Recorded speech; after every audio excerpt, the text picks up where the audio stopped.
I will tell you how to make chatpata sprouts. Let you have start different ingredients. 50 gram sprout. You can make sprouts at home. Also can buy market 1 onion, 1 carrot, 1 tomato, 1 cucumber, 4 spoon lemon juice, some salt and chaat masala.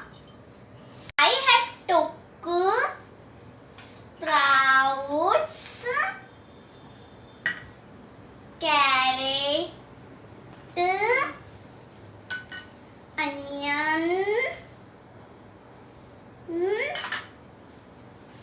tomato,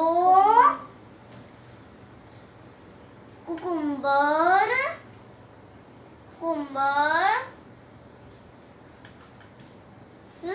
lemon juice, some salt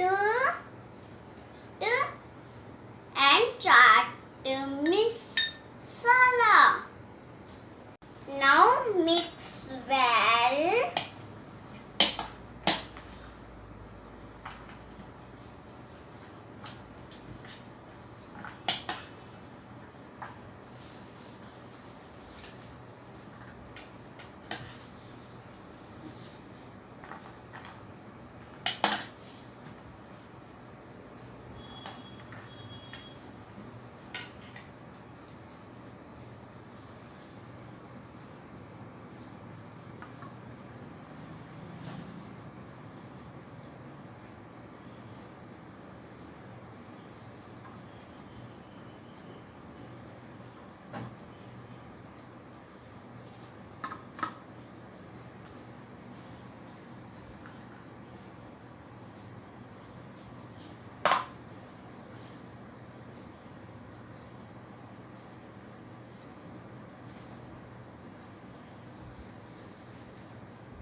They are ready to eat.